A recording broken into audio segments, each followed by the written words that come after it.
ہم نے گزشتہ لیکچر میں آپ صلی اللہ علیہ وسلم کی حیات طیبہ اور سنت حسنہ کے متعلق مختلف گوشوں پہ روشنی ڈالی ہے۔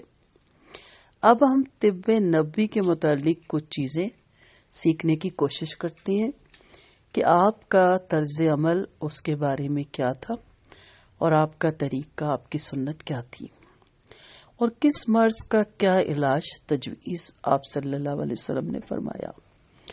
ہم اس میں اس حکمت کا تذکرہ کریں گے جس تک پہنچنے میں اتباع یعنی طبیب عاجز ہو چکے ہیں، کیونکہ اتباع کے مقابلے میں طب نبوی معجزات پر مشتمل ہے۔ چنانچہ ہم اللہ تعالیٰ سے استعانت کرتے ہوئے، مدد مانگتے ہوئے، یہاں صرف ان مفروضات اور مرکبات روحانی اور قدرتی دواؤں کے ذریعے نبی کریم صلی اللہ علیہ وسلم کے طریقہ علاج کا ذکر پڑھیں گے، سنیں گے، جو آپ صلی اللہ علیہ وسلم سے مروی اور ثابت ہے۔ پہلے ہم دیکھتے ہیں نظر کا علاج۔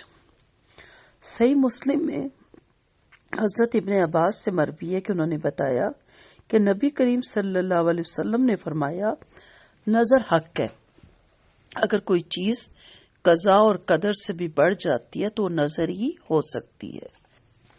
نیز صحیح مسلم میں حضرت انس رضی اللہ عنہ سے مروی ہے، نبی کریم صلی اللہ علیہ وسلم نے نظر بد، بخار اور پھوڑے پھنسی کے امراض میں جھاڑ پھونک کی اجازت دی ہے۔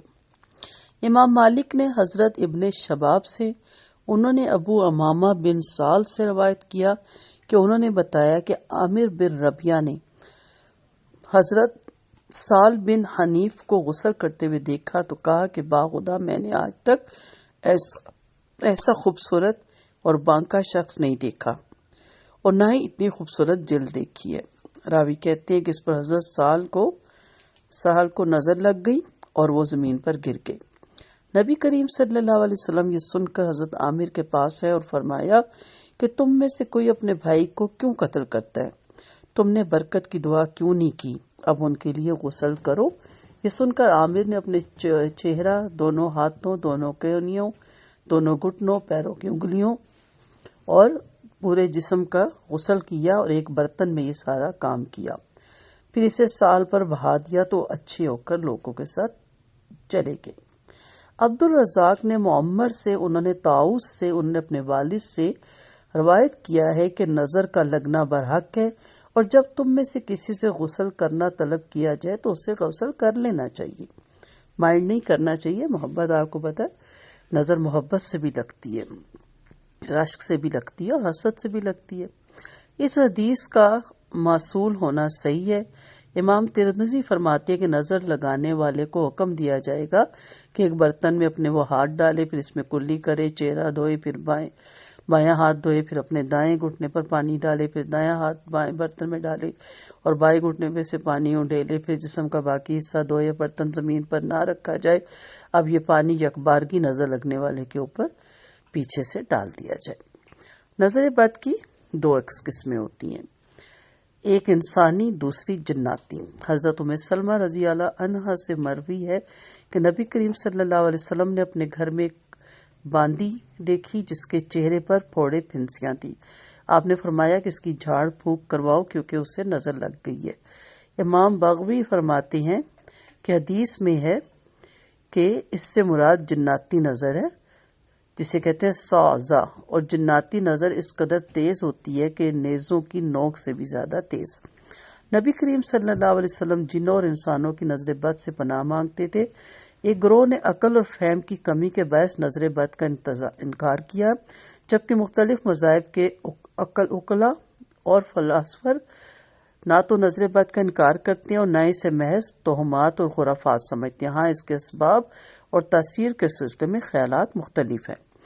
بلا شبہ اللہ تعالیٰ نے انسانی جسموں اور روحوں میں مختلف قوتوں اور طبیعتوں کو پیدا فرمایا ہے اور ان میں سے ایک کی الگ الگ خصوصیت اور کیفیات رکھی ہے۔ اس لیے کوئی بھی عقل مند اور صاحب بصیرت جسموں میں ان روحوں کی تاثیر کا انکار نہیں کر سکتا، کیونکہ یہ چیزیں محسوس اور مشاہدے کی جا سکتی ہیں، مشاہدہ کی جا سکتی ہیں۔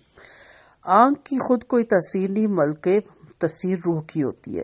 روحیں اپنی طبیعت، کیفیت، قوت، خاصیت میں مختلف تاثیروں کی ہوتی ہے، اور آنکھ سے چونکہ روح کا ایک خاص قسم کا تعلق زیادہ ہوتا ہے، اس لیے اس فعل کو اس کی طرف منسوب کر دیا جاتا ہے۔ چنانچہ حاسد کی روح محسود پر بین طور پر ضرر احساس ہوتی ہے، یعنی جب ایک حاسد دیکھتا ہے جس کو نظر لگ جائے یا جس پہ حسد ہو تو اس کا اثر ہوتا ہے۔ اسی وجہ سے اللہ تعالیٰ نے آپ نبی کریم صلی اللہ علیہ وسلم کو حکم فرمایا کہ اس کے شر سے پناہ مانگے۔ محسود یعنی جس کو نظر لگ گئی ہے، ضرر پہنچنے کے سلسلے میں حاسد کی نگاہوں کی تاثیر کا انکار وہی لوگ کرتے ہیں جو انسانیت کی حقیقت اور اس کی صفات اور تاثیر کی معرفت سے بالکل کونے ہیں اور ناواقفیت ہوتی ہے۔ محسوسات میں سانپ کے ذریعے اس کی مثال دی جا سکتی ہے، کیونکہ اس کے اندر زہر چھپا رہتا ہے۔ جب اپنے دشمنوں کو دیکھتا ہے اس کے اندر ایک غضبی قوت پیدا ہو جاتی ہے اور نفس پر ایک خبیث اور موذی کیفیت طاری ہو جاتی ہے، اور اس میں سے بعض کیفیات اتنی شدید اور قوی ہوتی ہیں کہ حمل کو گرا دیتی ہیں، اور بعض سے آنکھوں کی بینائی زائل ہو جاتی ہے۔ چنانچہ نبی کریم صلی اللہ علیہ وسلم نے بعض زہریلے چھوٹے سانپوں کے بارے میں فرمایا کہ نگاہ کو ڈھونڈتے ہیں اور استقاط عمل گرا دیتے ہیں۔ اسی طرح تاثیر اتصال بدن پر موقوف نہیں ہے، جیسے کہ بعض کا علم اور طبیعت اور شریعت سے ناواقف لوگوں کا خیال ہے، بلکہ یہ تاثیر کبھی اتصال بدن سے ہوتی ہے اور کبھی سامنے ہونے سے، کبھی محض دیکھ لینے سے، اور کبھی صرف روحانی توجہ سے، اور کبھی دعاؤں اور طویز گنڈوں سے، اور کبھی محض وہم اور تخیل سے بھی اس کا اثر ہوتا ہے۔